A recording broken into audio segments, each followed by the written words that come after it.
Good evening and welcome to WTV News. My name is Rading Biko.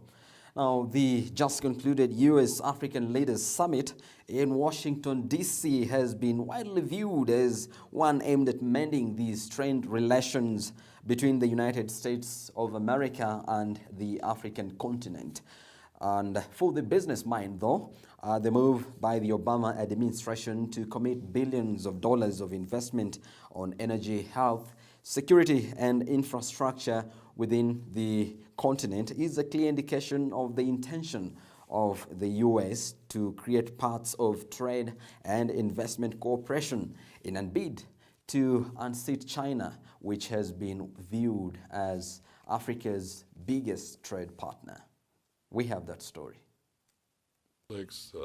Kenya is ranked second most preferred destination in Africa for investment. This is according to Frontier Strategy Group, a US data vendor that tracks emerging markets.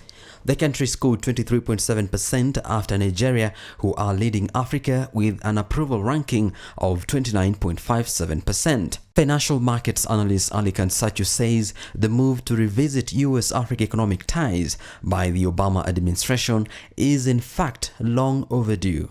The US corporate sector in particular have been sending a very loud demand signal to the commander-in-chief, and I think they are leading this rapprochement, this re-engagement with the continent.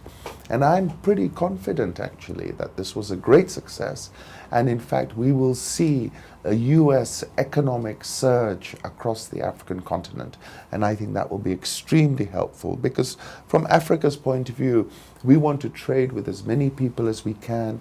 We need to believe in a multilateral, multipolar world. The more people we can bring in to engage with us, the better it is going to be for us in the medium term. Kenya's power sector is set to benefit considerably to develop its power sector. For Sachu, this is a major boost for the country, and he calls for better policies as a way of attracting more investors. But you're completely correct.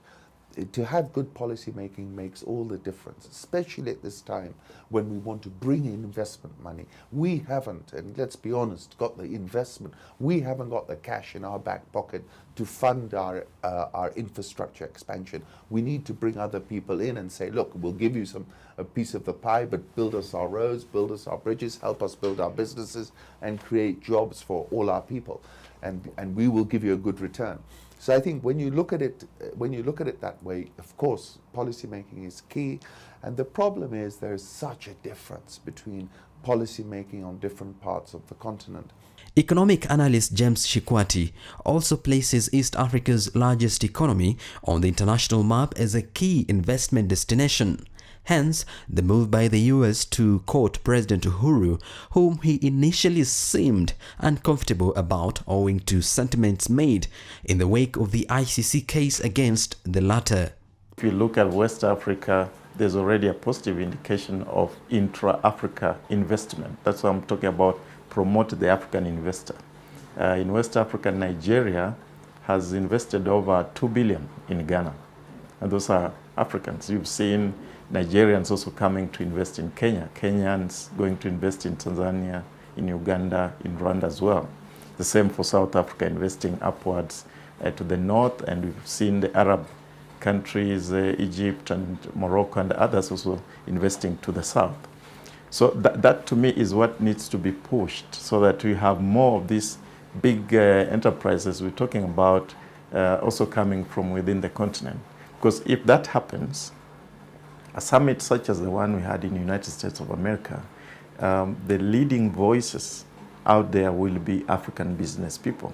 Moving forward, it is expected that the technological advancements currently being experienced, as well as the inflow of foreign direct investments by donor nations and other trade partners, will lead to faster economic growth and thus move Kenya to a middle-income nation by the year 2030.